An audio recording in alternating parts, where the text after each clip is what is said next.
Hello everyone, welcome to our YouTube channel Sarova Academy. जैसा कि आप हमारी प्रीवियस वीडियोस में देख रहे हैं, हमने क्लास 10th की रिवीजन वीडियो स्टार्ट करी हुई हैं जो हमें हेल्प करेंगी सितंबर एग्जाम में। ठीक है, तो इसमें हम क्या करते हैं, वन बाय वन सारे चैप्टर्स के इंपॉर्टेंट क्वेश्चंस डिस्कस करते हैं। तो आज हम उसी को कंटिन्यू करेंगे। आज हम करेंगे साइंस का चैप्टर फर्स्ट, जो है फिजिक्स पार्ट से। वो है हमारा light chapter, light reflection and refraction. अब इस चैप्टर के हम दो पार्ट डिस्कस करेंगे। इस पार्ट में तो हम उसके जो भी थ्योरेटिकल क्वेश्चंस एग्जाम के पॉइंट ऑफ व्यू से इंपॉर्टेंट है, आज उनको डिस्कस करेंगे। चाहे वो शॉर्ट टाइप में हो, चाहे वो लॉन्ग क्वेश्चन हो, किस टाइप के भी हो। ज्यादातर आपके एग्जाम में क्या होता है, शॉर्ट टाइप क्वेश्चन देखने को मिलते हैं। एक क्वेश्चन में आपको सीरीज ऑफ क्वेश्चन मिलते हैं, 3-4 पार्ट बने होते हैं, आपने उनके डिफरेंट डिफरेंट अपने आंसर्स देने होते हैं। तो अब वैसा ट्रेंड नहीं रह गया कि आपको एक क्वेश्चन आएगा तो आपने उसको सॉल्व करना है। तो आपको क्या होंगे, डिफरेंट डिफरेंट पार्ट बने होंगे, तो उनको आपने सॉल्व करके अपने आंसर देने हैं। एंड सेकेंड पार्ट जो हमारा रहेगा, उसमें हम इस चैप्टर में से जो भी इंपॉर्टेंट टाइप के न्यूमेरिकल्स हैं उनको डिस्कस करेंगे। वो हमारी नेक्स्ट वीडियो में आएगा। ठीक है जी, तो आज हम स्टार्ट करेंगे हमारा chapter reflection and refraction, light वाला चैप्टर, जिसमें हम इंपॉर्टेंट थ्योरेटिकल क्वेश्चंस को डिस्कस करेंगे। तो आज का हमारा फर्स्ट क्वेश्चन है, what are the values of angle I and angle R for normal incidence on plane mirror? ये जो एंगल R है, ये है एंगल ऑफ रिफ्लेक्शन। ठीक है, तो यहाँ पे हम रिफ्लेक्शन की बात कर रहे हैं। ये बोल रहे हैं कि प्लेन मिरर के लिए जो एंगल I होता है और एंगल R होता है, उसकी क्या वैल्यू होती है। ठीक है, तो बहुत ही इजी टाइप के सम है। देखो क्या होता है, हमारे पास जो प्लेन मिरर है, प्लेन मिरर के लिए एंगल ऑफ इंसिडेंस जो होता है वो क्या होता है, जीरो होता है। ठीक है, इतना तो आपको पता ही है, एंगल ऑफ इंसिडेंस जीरो होता है अकॉर्डिंग टू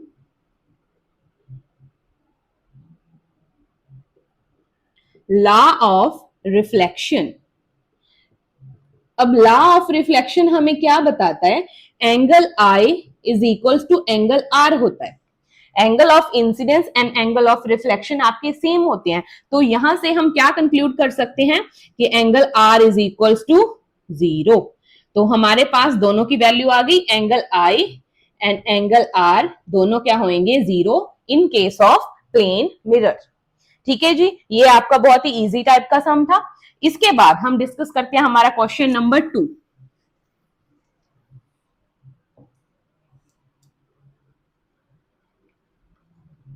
अब इसमें हमें क्या बोला गया है, Y does a ray of light bend when it travel from one medium to other. अब देखो इसमें क्या है, जैसा कि हमारे पास ये टू डिफरेंट मीडियम्स है। ठीक है, लाइट को वन मीडियम, ये कोई फर्स्ट मीडियम है, ये कोई सेकंड मीडियम है। जब कभी भी लाइट फर्स्ट मीडियम से सेकंड मीडियम में ट्रेवल करती है, तो ये बोल रहे हैं कि उसमें क्या होता है, जो रे ऑफ लाइट है वो बेंड हो जाती है। जैसे हम नॉर्मली देखते हैं ना, ये हमारा नॉर्मल है, अगर लाइट आ रही है, ये कौन सा है हमारा, रेयर मीडियम है, ये कौन सा है हमारा, डेंसर मीडियम है। तो इसमें हम क्या देखते हैं, जब भी लाइट रेयर में से डेंसर में जाएगी तो टुवर्ड द नॉर्मल बेंड हो जाती है। ठीक है, अब इसका अगर हम उल्ट लेंगे, डेंसर से रेयर जाएंगे तो क्या होगी, अवे फ्रॉम द नॉर्मल चली जाएगी। अब ऐसा क्यों हो रहा है, ठीक है, तो लाइट बेंड क्यों हो रही है, इसका रीजन क्या होता है, क्योंकि जब भी लाइट एक मीडियम से सेकंड मीडियम में ट्रेवल करती है, उन दोनों मीडियम की जो डेंसिटी है उसका डिफरेंस होता है। तो इससे क्या होएगा, speed of light in both mediums is not same. तो जब भी लाइट एक मीडियम से सेकंड मीडियम में ट्रेवल करेगी तो उसमें क्या होता है, लाइट की जो स्पीड है उसमें चेंज आता है। ठीक है, अगर तो मीडियम रेयर है तो लाइट फ्रीली मूव करेगी, फास्ट मूव करेगी। अगर कोई डेंसर मीडियम है, उसमें लाइट की जो स्पीड है वो क्या होगी, स्लो होगी। तो क्योंकि लाइट की स्पीड में चेंज आता है जब भी लाइट एक मीडियम से सेकंड मीडियम में पास करती है, तो उसी वजह से क्या होता है कि लाइट बेंड हो जाती है जब भी वो ट्रेवल करती है from one medium to another medium. Clear है जी, तो इसका डिफरेंस क्या है, due to change in speed of light. Clear है, इसके बाद हम डिस्कस करते हैं हमारा क्वेश्चन नंबर 3।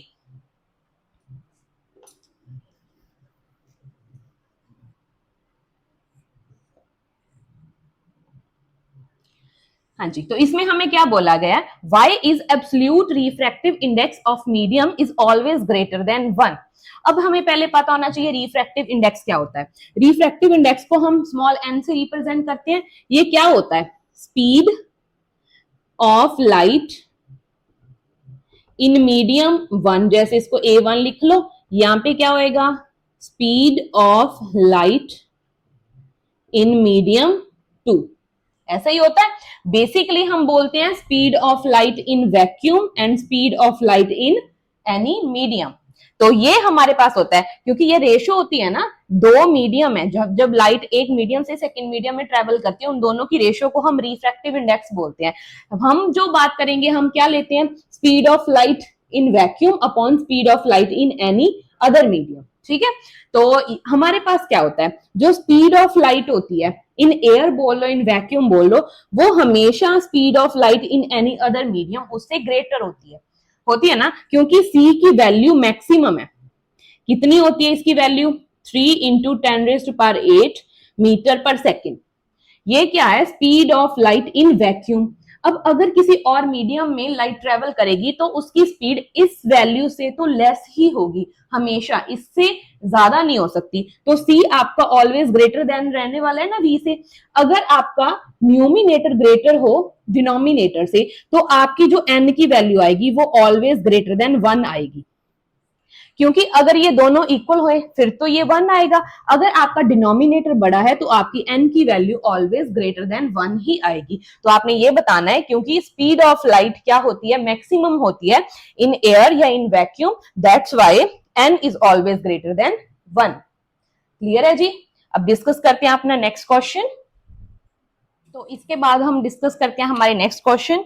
हमारा फोर्थ क्वेश्चन है, state laws of refraction of light. अब हमने इसमें डिस्कस करना है कि जो लॉ ऑफ रिफ्रैक्शन है वो क्या होता है, ठीक है।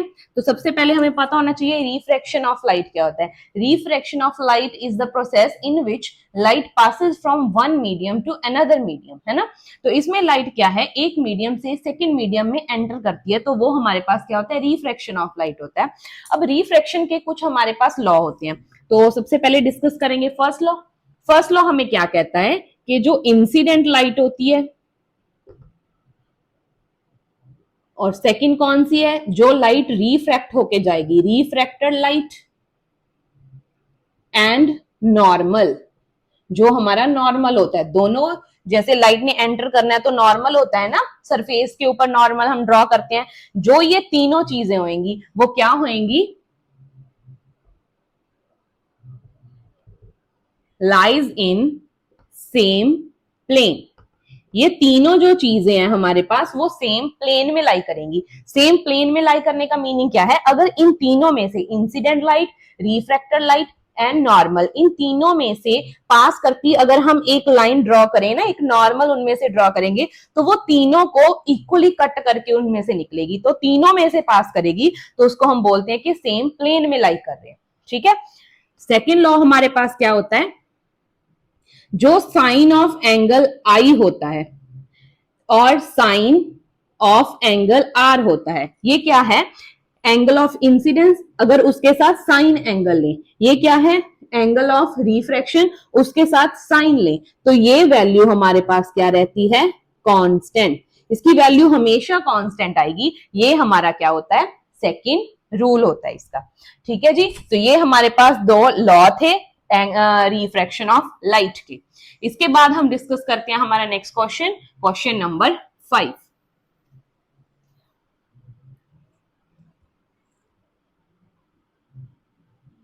हाँ जी, तो इसमें हमें क्या बोला है, why do we prefer a convex mirror as rear view mirror in vehicles.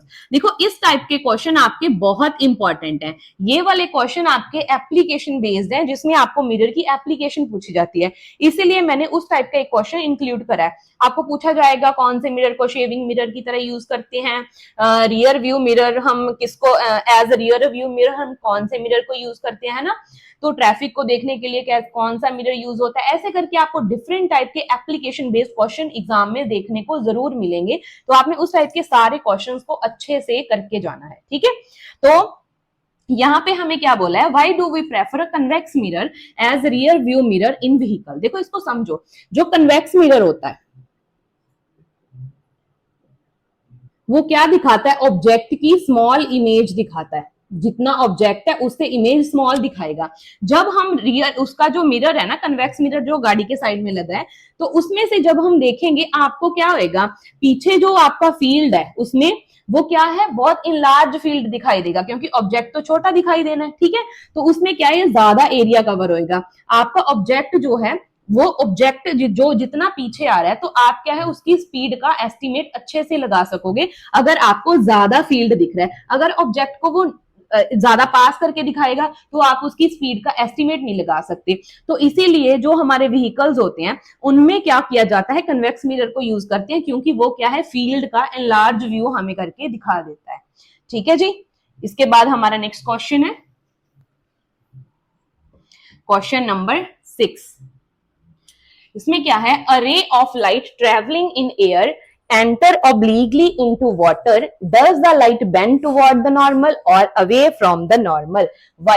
देखो ये भी इंपॉर्टेंट टाइप का क्वेश्चन है। इन्होंने क्या बोला कि रे ऑफ लाइट है वो क्या है, यहाँ पे क्या है हमारे पास, नॉर्मल है, ठीक है।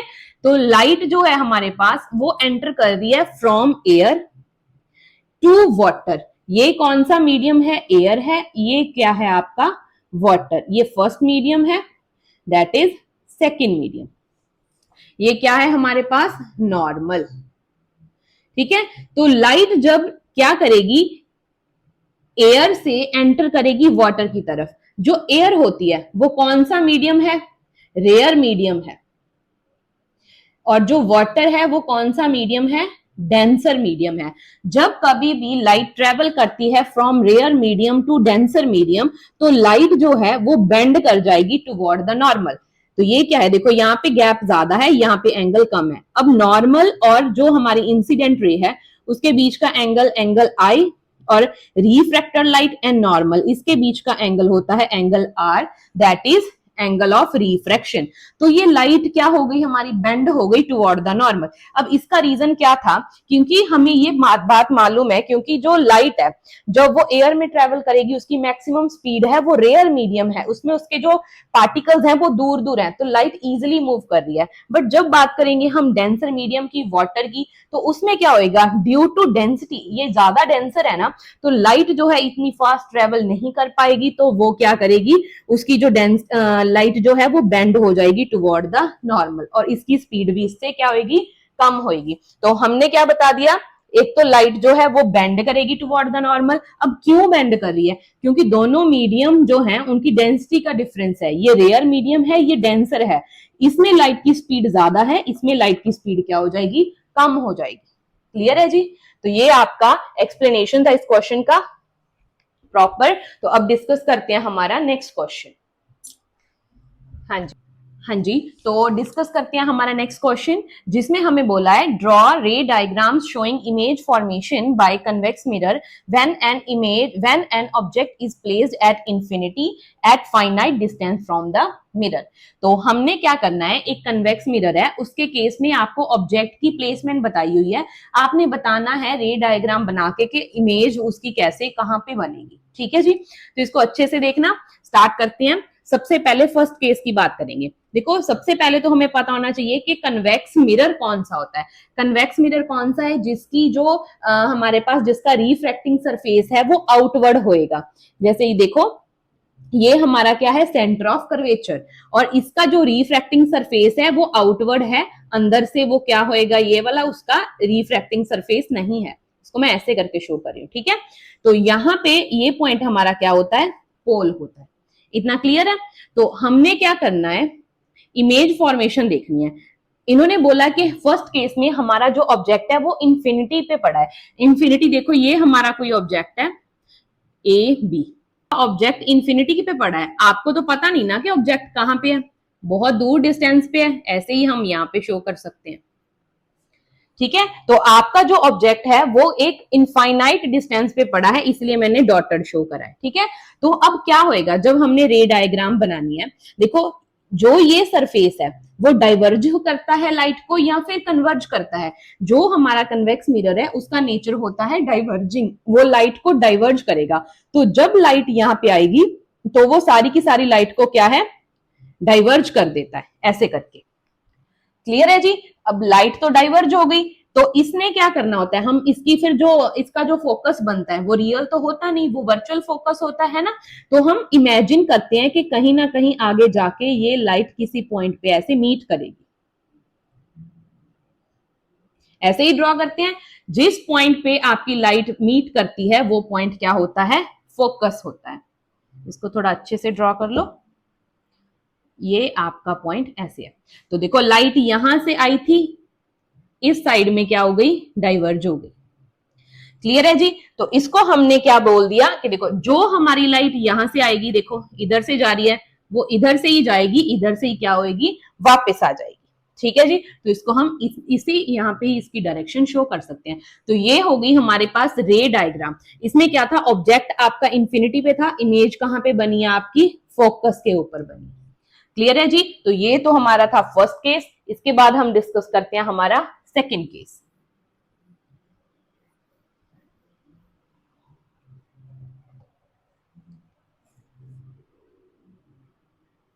तो इसमें भी पहले हम ड्रॉ कर लेंगे। तो डिस्कस करते हैं हमारा सेकेंड केस। तो इसमें भी हम पहले ड्रॉ कर लेंगे हमारा कन्वेक्स मिरर।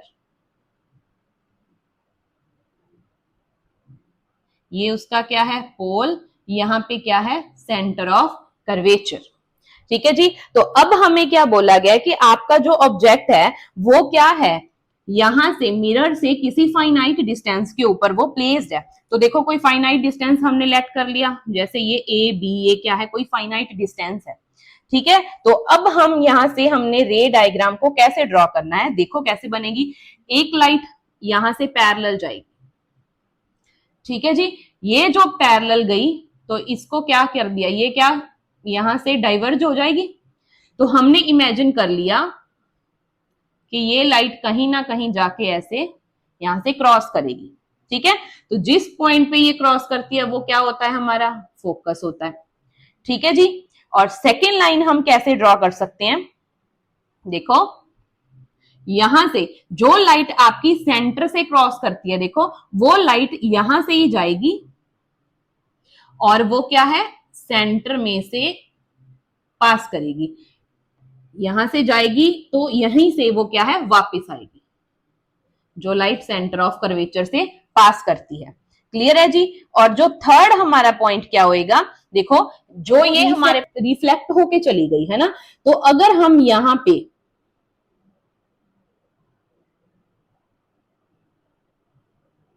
नॉर्मल ड्रॉ करेंगे तो नॉर्मल और इसके बीच में जो एंगल है वो एंगल आई, और यहां पे एंगल होता है आर। ठीक है। तो ऐसे करके हमारे पास क्या है, रे डायग्राम बनेगी इसकी। तो हमारा ऑब्जेक्ट तो यहां पे था, इमेज कहां पे बनी, ये देखो इस पॉइंट पे आपकी एक रे यहां पे ट्रेवल, यहां पे कट करी और एक यहां पे। तो इस पॉइंट पे आपकी क्या बनेगी, ए डैश बी डैश। तो ये क्या होएगी, आपकी इमेज फॉर्मेशन होएगी इन case of convex mirror when an object is placed at finite distance from the mirror। Clear है जी। तो ऐसे करके आपने रे डायग्राम सारी बना के देखनी है, उसकी प्रैक्टिस करनी है। ठीक है। करते हैं हमारा नेक्स्ट क्वेश्चन, 8th क्वेश्चन, जिसमें हमने क्या है, मिरर की टाइप बतानी है। ठीक है। तो इस टाइप का क्वेश्चन भी आपको एग्जाम में देखने को मिल जाता है। इसमें हमें क्या बोला है, name the mirror that can give real as well as virtual image. तो वो कौन सा मिरर होता है जो क्या करता है, ऑब्जेक्ट की जो इमेज बना के दिखाएगा वो रियल भी बना सकता है और वर्चुअल भी बना सकता है। तो वो कौन सा मिरर होता है हमारे पास, कनकेव मिरर। क्लियर। नेक्स्ट है second, will give virtual image of the same size. देखो इसमें क्या है, सेम साइज की इमेज तो कौन सा मिरर बनाता है, ओनली प्लेन मिरर। नेक्स्ट आ गया थर्ड, इसमें क्या बोला है, will give virtual and diminished image. Virtual भी होगी इमेज और डिमिनिश्ड इमेज भी होगी। तो देखो बाकी तो क्या है, कौन सी इमेज बनाते, डिमिनिश्ड तो नहीं होती। तो ये कौन सा मिरर होएगा हमारे पास, convex mirror. Last question, is used by the doctor in examine teeth. जब डॉक्टर्स होते हैं वो टीथ को एग्जामिन करने के लिए कौन सा मिरर यूज करते हैं, कनकेव मिरर। क्यों यूज करते हैं कनकेव मिरर? क्योंकि वो ऑब्जेक्ट का साइज इनलार्ज करके हमें इमेज देता है ना। तो ऑब्जेक्ट, तो डॉक्टर क्या है उसको प्रॉपरली एग्जामिन कर सकते हैं कनकेव मिरर को यूज करके। तो ये उसका एप्लीकेशन पार्ट से रिलेटेड आपका क्या था, क्वेश्चन था। नेक्स्ट क्वेश्चन 9th, ये बहुत इजी टाइप का क्वेश्चन है। इसमें हमें बोला है relation between radius of curvature and focal length. तो ये रिलेशन बहुत इंपॉर्टेंट है, इससे रिलेटेड आपको मोस्टली न्यूमेरिकल ही आते हैं। तो रिलेशन क्या होता है, focal length is equals to r by 2। ठीक है, तो ये रिलेशन है, आपने इसको अपनी टिप्स पे रखना है। फोकल लेंथ किसके इक्वल होती है, radius of curvature divide by 2। तो इसके बाद डिस्कस करते हैं हमारा नेक्स्ट क्वेश्चन, जिसमें हमें पूछा है a concave mirror and convex lens are held in water, what changes if any do you expect in their focal length.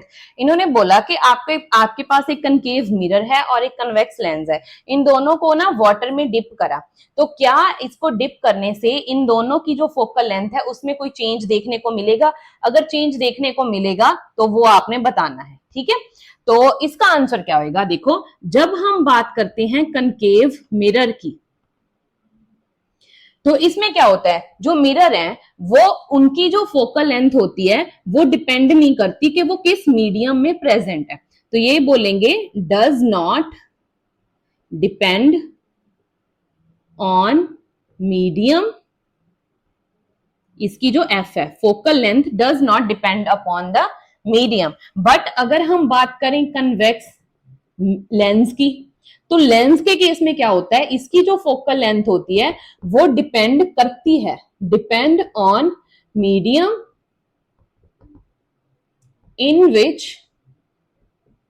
It is placed. तो जिसकी तो फोकल लेंथ को कोई इफेक्ट ही नहीं करता कि वो कौन से मीडियम में प्रेजेंट है, तो वो तो इफेक्ट होएगी नहीं, चाहे उसको आपने वाटर में डिप करा चाहे किसी अनदर मीडियम में डिप करा, तो इसकी फोकल लेंथ में तो कोई चेंज नहीं आएगा। बट अगर हम बात करें कन्वेक्स लेंस की, उसकी जो फोकल लेंथ है वो मीडियम चेंज होने के साथ चेंज हो जाती है, तो हम बोलेंगे कि अगर उसको वाटर में डिप किया है तो focal length of convex lens should change, तो उसमें आपको क्या है, चेंज देखने को मिलेगा।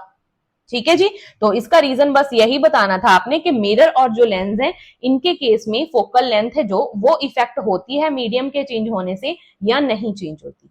क्लियर है जी, तो इस वीडियो में हम ये 10 क्वेश्चन को ही डिस्कस करने वाले थे। इस चैप्टर में से बेसिकली आपको न्यूमेरिकल पोर्शन देखने को मिलेगा एग्जाम में, जो थ्योरेटिकल क्वेश्चन आपको देखने को मिल सकते थे उनको मैंने यहाँ पे डिस्कस कर दिया। इस टाइप के क्वेश्चन या इनसे रिलेटेड कुछ और क्वेश्चन ही आपको देखने को मिलेंगे, तो आपने इस टाइप के सारे क्वेश्चन को क्या है डिस्कस कर लेना है अपने फ्रेंड्स के साथ, और मेरी इस वीडियो को शेयर करना ज्यादा से ज्यादा, और नेक्स्ट वीडियो के आने तक इसको अच्छे से रिवाइज करके रखना। नेक्स्ट वीडियो में हम डिस्कस करेंगे इस चैप्टर का न्यूमेरिकल पार्ट, जो कि मोस्ट इंपॉर्टेंट है, उसी में से आपको बेसिकली क्वेश्चन जो है वो देखने को मिलता है। तो मिलते हैं नेक्स्ट वीडियो में, थैंक यू।